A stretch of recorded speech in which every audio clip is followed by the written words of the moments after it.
Okay, babasahin ko nakalagay dito.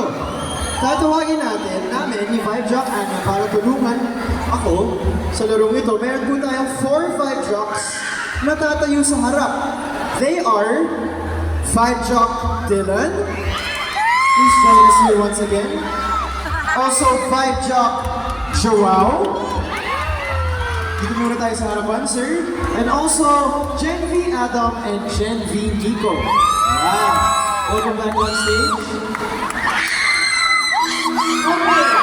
So, lahat muna ng players, tatayo muna sa likod, titilan. Dito muna kayo mga players, mag-line tayo. I think forward tayo, mga Gen Vs and Vibe Jocks. Forward tayo. Forward ang Forward konti. tayo. Just a little.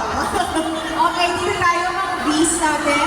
Mag-line muna kayo dyan ng one line. Patingin nga ng straight line, kasya ba tayo?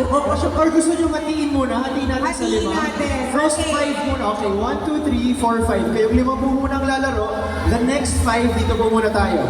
Let's watch the first 5 play the game. Mga Facebook na kayo bumaba. Dito lang tayo, dito lang. Okay, so simple lang ang laro natin. Okay, pipila tayo sa kanila. And then, lahat ng players tatayo sa likod ng isang Vibe Jock. Tapos, magja-jog, tatalon po tayo kung kaninong Vibe Jock ang babanggitin namin. Gets? So pag sinabi namin, okay, Vibe Jock Joao, talon tayo. Talon kay Joao! Yun, Vibe Jock Nico, talon. Vibe Jock Joao. Yun, okay. Tapos kung sino nagkamali, sino di makasabay, may eliminate. Yes, that's correct. Tama. Diba? Yun yun. That's our game. So, ang goal natin, siguro po, maiwan po muna sa